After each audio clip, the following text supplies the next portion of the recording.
What's up, y'all? Welcome back to BNL Reactions. Today we're looking at how Jordan Peterson sorted himself out at 25. Let's go ahead and get it started. Money making season and being broke is treason. What were you like when I was 25? Well, I was obsessed. 25, so that would have been Obsessed with what? I'd been in graduate school for 2 years.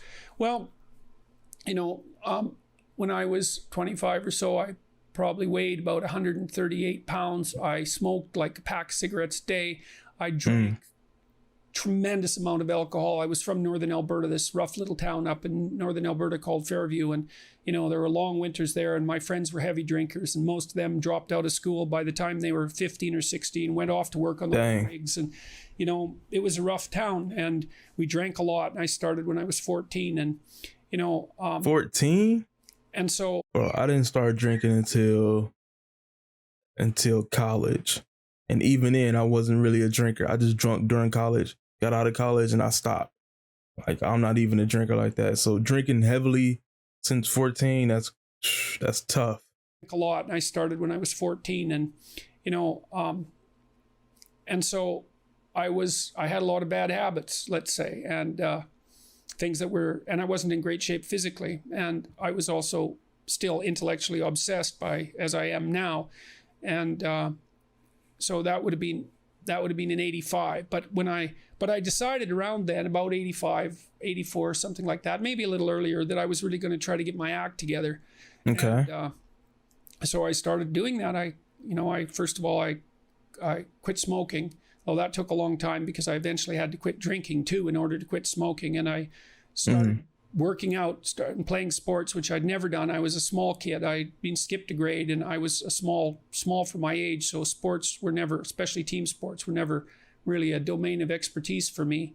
Although I skied and went trapping with my dad, and went, cross country skiing and camping and all that. So, but when I went to graduate school, I started swimming. The first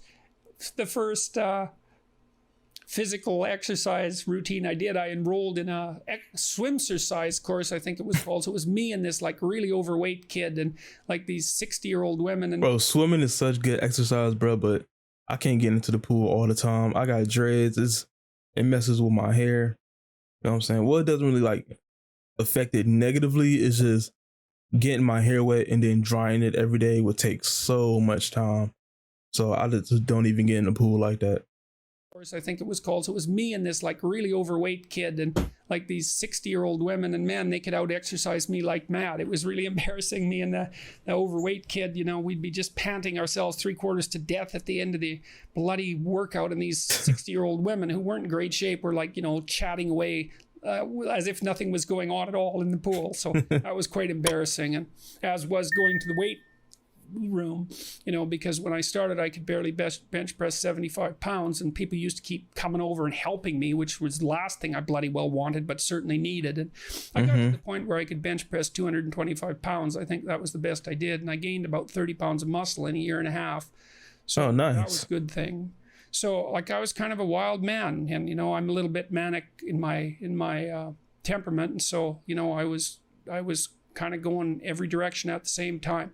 So, and I don't regret that. I had a fine time when I was a kid, but I needed really to get disciplined, and I had to do it because I was working on these hard problems that that I've been discussing with all of you, and I've been working on them really obsessively since I was probably about 18, maybe even earlier than that. And got to the point around 25 when I was in graduate school trying to get my PhD, doing all my research. Like I published 15 papers by the time I graduated with my PhD, which was I think by a fairly large measure the most papers that any graduate student at that time had ever published at McGill. I think that's right. Might have been twice as many, or maybe twice as many, maybe even 3 times as many. You doubling on them? He lapping them?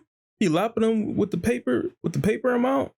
Okay, I see you out here, Jordan, man. Might have been twice as many, or maybe twice as many, maybe even 3 times as many.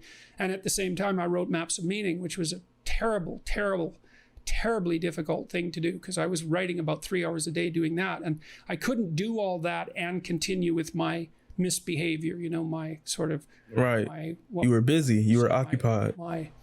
My hedonistic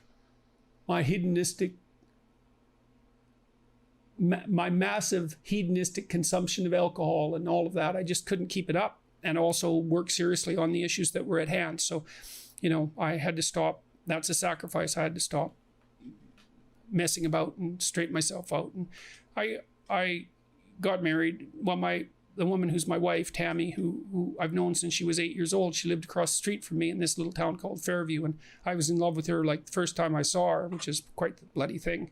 So that's worked out pretty well for me. But she came to live with me about the same time, and, you know, we decided jointly to get our act together, and we swore that we'd tell each other the truth, which I think she's actually done better than me. Like, I don't think she's lied to me ever in our entire marriage, which is unbelievable. Oh, that's wonderful. It's been that's wonderful, man. Because I can really tell her things and we can really talk. So I tell you, if you want to have a good relationship, man, you embed it in the truth. Because if you don't embed it in the truth, you don't have a relationship. It's just lies. It's a tissue of lies, and it will dissolve in the chaos as soon as a crisis comes along. So the truth is a terrible thing, but not compared to falsehood.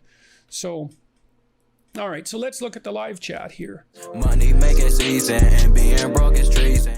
That was a good clip, man. So basically what he did at 25 was, first he decided that he was going to change. That's number one. Because nothing else he did was going to happen unless he decided he wanted to change. So that's number one. That's the most important step. Number one, he decided he was going to change. Number two, he stopped the detriments of his life. He stopped smoking, stopped drinking. That was negatively affecting his health. He stopped both of those. Number three, he started working out, getting his physical shape in order. That also helps with like a mental boost too. Then number four, what did he do after that? Oh, he started working on like papers and stuff, and like working on his college work, his school work. So that focuses your mind somewhere else. So his mind is focused on his college work. His body is focused on working out, so it's tired. He's not doing the stuff that negatively affect him. He said he met his wife at a young age, so probably was in a relationship for a long time. So his distractions in life was like cut out by him like working on himself, and that turned him around. Yeah, so that's some good steps, man. Take those steps away, apply it to your own life. I will apply it to mine. He did this when he turned 25. I'm 26 right now, so it's very relevant time for me. I gotta do the same thing he did, man. I don't drink or smoke or nothing like that, but I gotta go to the gym more. I gotta focus my mind on something. I gotta figure out something to focus my mind on. I've been focusing on YouTube, but I gotta focus on something else, something smarter, I should say. Anyway, y'all, if y'all like this video, leave a like on it, subscribe to the channel if you're new here, or join my Discord. I just made a Discord. You can recommend me any YouTube video that you want to see me react to, or games that you want to see me play.